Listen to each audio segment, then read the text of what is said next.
668 feet in centimeters. First of all, we need to know the value of 1 foot in centimeters. It's always 1 foot equals 30.48 centimeters. Now we have to multiply 30.48 by 668.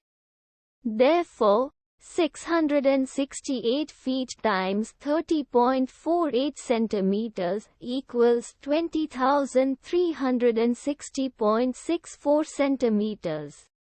So, in other words, 668 feet equals 20,360.64 centimeters. We hope you have enjoyed this video. Please like and subscribe to our channel for more videos like this.